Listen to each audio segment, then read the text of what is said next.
구독자 여러분 안녕하세요. 사건사고 법자TV입니다. 오늘 살펴볼 사건은요, 부녀자 계모임 사기 사건인데요. 우선 A씨가 약 20명을 회원으로 두고 친목을 도모하는 계를 만들었다고 합니다. 그러던 중에 A씨가 계원들에게 솔깃한 제안을 하게 되죠.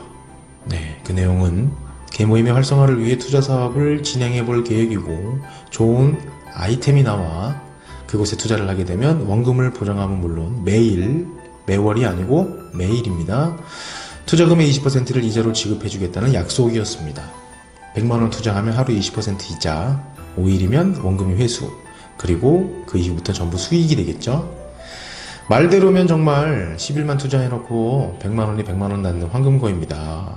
근데 이게 사실일까요? 정말 어떤 사업이 이런 수익을 보장해줄 수 있는지 정말 궁금합니다.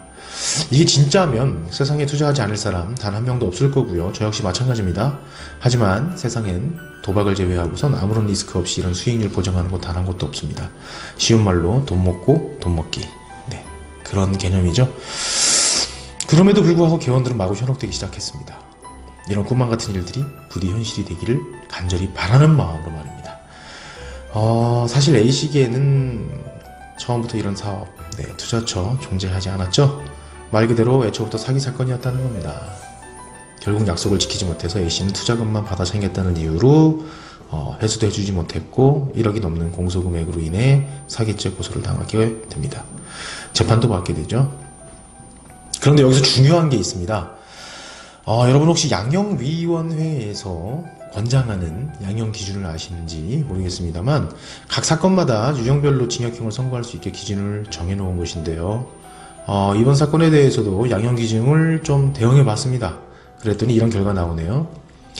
우선 사기 사건에 대해서 형벌의 기준은요, 최고 5가지 유형으로 나눠져 있고 금액이 많아질수록 더 큰 처벌을 받게 된다는 겁니다. 1억 미만이 1유형입니다. 2유형은 1억 이상 5억 미만이고요.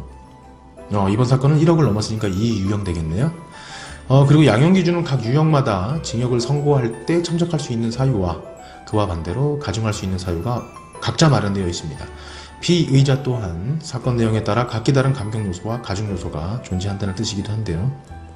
당연히 감경 요소가 많을 경우에는 양형에 유리하게 작용될 참작 사유로 인해 선고형이 매우 낮아질 것이고, 가중 요소가 많을 경우에는 반대로 불리하게 작용할 사유가 발생하면서 당연히 선고형이 높아질 겁니다. 이 사건과 같이 이 유형은 징역 10월부터 최고 6년까지 선고받을 수 있는 유형이고요. A씨는 처음부터 계획적인 사기 행각, 그리고 수법 불량하고요, 다수의 피해자를 대상으로 상당 기간 반복적으로 범행한 경우에 해당됩니다. 다만 A씨가 벌금형 1개 외에는 별다른 전과가 없었다는 거, 그리고 이와 같은 사기 범죄가 처음이었다는 거, 그것은 분명 유리하게 작용될 것입니다. 또한 피해자 중에는 A씨와 원만하게 합의를 하고 처벌을 원치 않으면서 고소를 취하하는 사람까지 있었는데요. 이건 분명 A씨의 처벌을 가볍게 해주는 감경 요소임에 틀림없습니다. 거기에 깊은 반성과 또 피해 회복을 위한 진지한 노력이 포함됐고, 또한 범죄 수익의 대부분을 소비하지 못하였거나 보유하지도 못한 경우에 해당되면 이 역시 감경 요소에 해당됩니다.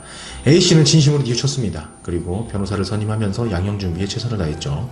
결국 어떻게 되었냐 하면요, 집행유예를 선고받았습니다. 더 이상은 사척 담장 안에서의 옥살이를 걱정하면서 불안에 떠는 일은 일어나지 않았다는 것이고, 만약 A씨가 자신을 위해 발로 뛰는 변호사를 선임하지 않았다면 그를 대신해서 피해자를 만나서 합의를 보거나 처벌 불원서를 받아내거나 그런 양형 자료 준비되지 않았겠죠. 그러면 판사님께서 선처를 해줄 수 있는 부분도 없었을 겁니다. 그랬다면 A씨 분명 수의를 입고 차가운 창살 안에서 구속된 삶을 살아가야 했을 겁니다. 아무리 초범이라도 양형을 정할 때는 가중 요소가 많다면 감경 요소로 대응해야 하는 겁니다. 그렇지 못하면 옥살이 해야 되는 건 당연한 일이죠. 피해자로서 적절한 방어권을 행사하고 변호사의 조력도 받고 자신을 구해내는 건 오로지 법적 대응만으로만 가능한 이야기입니다.